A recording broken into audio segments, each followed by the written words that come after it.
comentar com você neste vídeo sobre a nova contratação do Galo, o Alameda, que é o jogador equatoriano, né? Inclusive da seleção do Equador, jogador que esteve em todas as seleções de base também da seleção equatoriana, né? Jogador da cancha do Del Valle, o que de certa forma é selo de qualidade em relação, né, a algumas habilidades que o jogador de futebol precisa ter, né? Por quê? Porque no Del Valle, o jogador da base, existe uma equipe que trabalha todas as deficiências para tentar eliminar ou atenuar as deficiências do jogador, né? Então, se o Equador for um lugar onde os atacantes chutam mal, né? O jogador que passa pela cancha, na verdade pela canteira do Del Valle, ele tende a não finalizar mal. Por quê? Porque ele vai aprender, né? Vão insistir que ele chute corretamente, né? Vão fazer bastante exercícios para que ele consiga aperfeiçoar o chute. A mesma coisa também em relação a outros problemas. Então, o que acontece é que o Mida é um jogador que, na medida do possível, todas as características que ele tem como jogador, ele tende a praticá-las no aceitável, no minimamente aceitável, tá? Então, ele não vai ser um jogador horroroso quando for arrematar de fora da área. Ele não vai ser um jogador horroroso quando for fazer um passe. Longe disso até, tá? Em qual posição joga o Alameda? Ele joga especialmente pelo corredor lateral ofensivo esquerdo. É um ponteiro destro, tá? Que pode atuar pelo setor direito do campo, corredor lateral direito ofensivo, como também pelo corredor lateral ofensivo esquerdo, tá? Em qual corredor ele costuma atuar melhor? Curioso isso, né? Porque embora ele seja destro, também quando ele atua pelo setor direito, ele não vai somente ao fundo do campo. Quando ele atua pelo setor direito, ele também muitas vezes consegue fazer esse facão, né? Buscar o centro do campo. Isso é bastante interessante. Quando ele está no setor esquerdo, ele sempre vai buscar o facão, tá? Fazer o facão e procurar o centro do campo. Quando ele está no setor direito, às vezes ele vai fazer isso também. Agora, quando ele tiver de aprofundar e ir até o fundo do campo, em geral, isso vai ocorrer quando ele estiver atuando pelo setor direito, tá? E quando ele vai ao fundo do campo, ele costuma fazer cruzamentos interessantes. Um detalhe curioso, né, sobre a formação do jogador da base do Del Valle é que quando o jogador vai muito para o fundo do campo, né, ele precisa saber cruzar bastante para trás, né? Então a gente consegue ver essa qualidade no jogador Alameda, tá? A gente consegue perceber, né, que ele, além disso, ele olha, levanta a cabeça na hora de cruzar, o que parece pouca coisa, mas não é. Tem um bando de cabeça de bagre aí, né? Bagre mesmo, bagrão mesmo aí. No Galo você pode até encontrar alguns tal, que simplesmente me lembra na época da base que eu chegava na hora de chutar, fechava o olho e chutava com toda a minha alma, né? A bola é lá no inferno, todo lugar, menos no gol. Quando cruzava era a mesma coisa, né? Em geral, a bola ultrapassava, né, a área, né, e ia para outra lateral e saía, né? Então, em geral, a gente encontra jogador profissional que também faz isso, né? Que chuta sem olhar, não fecha o olho, né? Ficaria escandaloso, mas é como se estivesse fechando o olho, porque é impressionante a qualidade do cruzamento no futebol brasileiro. É um negócio assustador, assombroso mesmo, né? O Minda é um jogador que quando vai ao fundo, ele costuma saber cruzar. Ele olha e também faz cruzamentos na medida, inclusive, em muitos casos, na medida, isso é bem interessante, tá? Então, portanto, um jogador que quando vai ao fundo, ele consegue entregar qualidade, quando está posicionado notamente pelo setor, pelo corredor lateral esquerdo ofensivo, ele tende a fazer um facão, se somando a mais um jogador de centro ali na frente da área, tá? Agora, ele também tem potencial de, em algumas situações, ele é um segundo atacante, pode perfeitamente ser o segundo atacante, ele pode ser improvisado ali como falso 9 também. Agora, é um jogador que pode também ser posicionado em algumas situações como um camisa 10, né, ofensivo de condução pelo corredor central, tá? Então, quando ele está no corredor central, ele pode perfeitamente ser posicionado ali. Você pode, na verdade, esperar que ele vai fazer esse trabalho aí de correr com a bola. E quando ele corre com a bola, ele corre e consegue praticar alguns dribles em velocidade, tá? Na minha opinião, eu vejo assim duas coisas, né? Primeiro, eu vejo muita qualidade no Mida quando ele parte do centro do campo. Às vezes até ele recupera essa bola até antes, tá? Do balão do meio de campo, no setor defensivo, e parte com essa bola, e parte até mesmo conduzindo-a em velocidade e até com qualidade. Acho que isso aí é uma boa qualidade desse jogador, porque se o técnico souber tirar proveito disso, realmente pode dar em algo muito positivo, em algo muito bom. Agora, ao mesmo tempo, né, há um problema quando ele chega ali perto da área, né? E aí eu acho que há uma qualidade e há um problema. Isso tem que ser trabalhado, isso tem que ser melhorado. O jogador subiu muito rápido da canteira do Del Valle. Se tivesse ficado um pouco mais tempo lá, ou mesmo no time principal, se tivesse ficado um pouco mais, eu acho que esse problema poderia ser resolvido. Ele parte com a bola, e essa é uma qualidade. É difícil tomar a bola dele, mesmo quando ele está no corredor lateral, no corredor central, tá? Quando ele chega perto da área, e aí me parece haver uma certa indecisão. Eu passo, eu arremato, o que eu faço? Eu chuto a bola, eu faço um passe lateral, eu faço um passe de infiltração.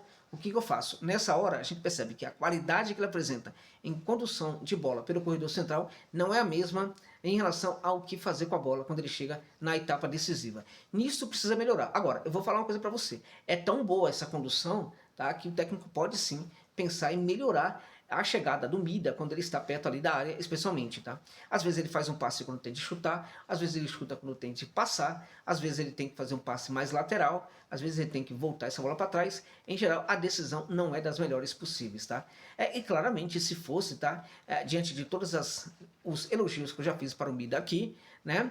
Se ele fosse perfeito, também mandasse muito bem nesse quesito, né? Chegando perto da área, fizesse tudo muito bem, os valores dele seriam altíssimos, né? E não são. O Galo está buscando um perfil no mercado que é um perfil de jogador que pode chegar para ser titular ou para somar ao elenco, tá? A gente percebe aí no caso que a SAF parece que não quer gastar muito nesse sentido, tá? Não quer gastar e quer buscar perfis no mercado que possam ser adequados. O Mida é esse perfil adequado? Vamos lá, gente. Um outro problema do Mida é a dificuldade que ele tem de se manter estável, tá? Irregular. Às vezes ele consegue fazer 2 partidas muito boas e às vezes ele consegue fazer 3, que são bizarras, né? Bizonhas também. Então, faz 2 partidas aí gera uma expectativa no torcedor absurda e depois ele tende a decepcionar um pouquinho, tá? Com o tempo ele foi melhorando isso. Curiosamente, na base era pior, né? Mas ainda precisa dominar um pouco essa falta de regularidade em alta do seu jogo, tá? E acho até que isso cansou muito os torcedores do Secler, né? Do Secler, que é um time, uma espécie de América, tá? Mineiro, lá da cidade de Bruxelas, né? Capital da Bélgica. É uma América Mineira. Aqui em São Paulo seria uma portuguesa de desporto, né? Rio de Janeiro acabaram com todos os pequenos, não existe, né? Mas um América Mineiro. Seria um América Mineiro, né? Aí de Minas Gerais.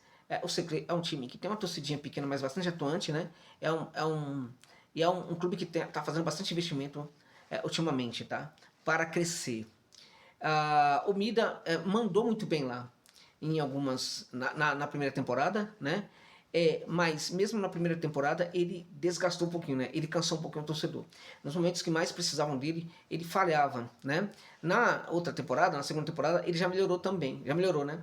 Então nos momentos que precisavam dele, às vezes ele entregava mesmo, às vezes quando ninguém esperava, ele ia lá e salvava a equipe. Mas ao mesmo tempo, né, havia situações em que se esperava que ele entregasse alguma coisa, né, e ele não fazia. Ou seja, ele é irregular, tá? É um jogador, e assim, eu não entendo, porque a cabeça dele é boa, é um garoto bom, um garoto que não vai pra confusão, não vai pra festa, não enche a cara, ao menos até agora sempre foi assim. Eu até esperei para fazer esse vídeo, que eu fui buscar informações com um amigo meu, que conhece a trajetória dele lá no Secret, eu não estava acompanhando, né? Então, o que me foi dito foi confirmado o que eu já pensava. Não é um cara da noitada, não é um cara que vai pra confusão, não é um cara que enche a cara. É um cara muito profissional, tá? Então, se é assim, como é que não resolve esse problema, tá? Então, nesse sentido, por mais que seja um jogador interessante, e tudo que eu falei de ruim aqui, gente, tá? Não é maior do que ele tem de bom. É bom deixar isso claro. Mas é irregular, né? Então, esse é o perfil que o Galo vai buscar no mercado. De um jogador, né, que seja perfil baixo, que não custe muito para o clube e assim por diante. Eu acho que se é isso que vai ser feito mesmo, tem que tomar bastante cuidado com alguns procedimentos na busca de perfis, tá? Precisa evoluir essa busca de perfil, tá? É impressionante como eles não entendem nada e, de novo, né? Se os caras são capazes de encontrar alguém lá na Bélgica, no Secler, que é um time médio da Bélgica, por que não encontra outros, né? Aqui perto, que podem ser até mais interessantes. E, de novo, gente, scout não funciona, não existe, tá? Segundo, apareceu um empresário aí para fazer as vezes do scout e falar para o Brax, ó, tem esse jogador aqui. Certamente foi indicação de empresário. Certamente que foi, tá? Por quê? Se eles acham o Mida, eles podem achar perfis mais interessantes nessa perspectiva de não gastar muito, mesmo aqui na América, do Sul. Isso não está acontecendo, né? Foi um jogador certamente indicado por empresários, claramente que a gente sabe que isso funciona mesmo, a gente sabe perfeitamente da competência do homem forte do futebol do Galo, né? O Brax, a gente entende, ele é um dos mais competentes do planeta, da história do futebol, né? Nunca foi nenhuma mamãe, né, no mundo ao fazer filho, primeiro fazendo amor para fazer um filho, né? Nunca pensou em fazer alguém tão perfeito. E quando fez, olhou para o filho e, enfim, nunca viu um filho tão perfeito na vida. Ela olhou para o Brax e falou, esse cara aqui vai ser o mais perfeito do mundo naquilo que ele foi fazer. E é o que a gente percebe hoje no trabalho dele, né? É um cara extremamente competente, né? Indica perfis extraordinários para o Galo, né? Enfim, é diferenciado, tá? O tal do Paulo Brax, né? Então, a partir daí você espera perfeitamente que ele seja mais um, né? Que mantenha relações com empresários do futebol, né? Mais um aí que, para quem, né? O scout do clube é substituído por indicação de empresário. Infelizmente, não, parece que não tem jeito isso, né? É uma praga que está presente no futebol brasileiro, né? É uma praga que atormenta, né, o futebol brasileiro, os clubes de futebol, né, e que claramente acontece não por causa do empresário necessariamente, acontece por causa dos vagabundos que estão dentro dos nossos clubes, tá? Os vagabundos dos nossos clubes é que fazem com que essa relação promíscua exista. Não é o empresário, ele tem lá sua cretinista, pode ser o que for, mas ele só consegue colocar jogador no clube de futebol porque no clube de futebol tem um vagabundo que trabalha para ele e não trabalha necessariamente para o clube.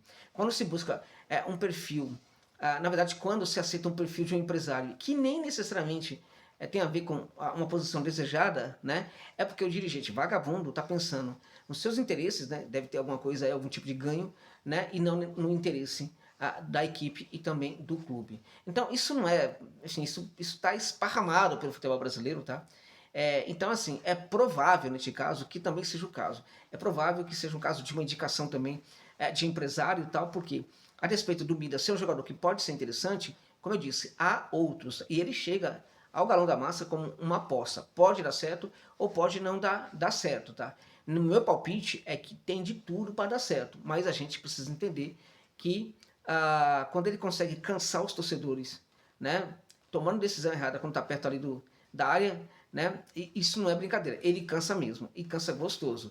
Então vamos lá, vamos esperar que dê certo, que seja um belo reforço para o Galo, né, vamos esperar que ele consiga repetir as excelentes atuações pelo Del Valle, né, e também algumas muito boas atuações pela equipe do Cercle, né. Quanto às atuações ruins, né, vamos tentar entender o seguinte, no Galo tem tanta gente que também faz isso, né, vamos pensar isso daí, para a gente se conformar um pouquinho. E detalhe importante também, é um tipo de perfil que tem uma vantagem, né? Porque se ele não entregar muita coisa, vamos combinar que também não se esperava muita coisa dele em virtude dos investimentos que foram feitos para levá-lo à cidade do Galo, amigos e amigas. É isso. Se gostou da análise, deixa um pix para dar uma força para o trabalho. O canal está precisando, tá? E no mínimo deixa aí um like, tá? Deixa um comentário. Muito obrigado pela gentileza de ficarem comigo neste vídeo até o final.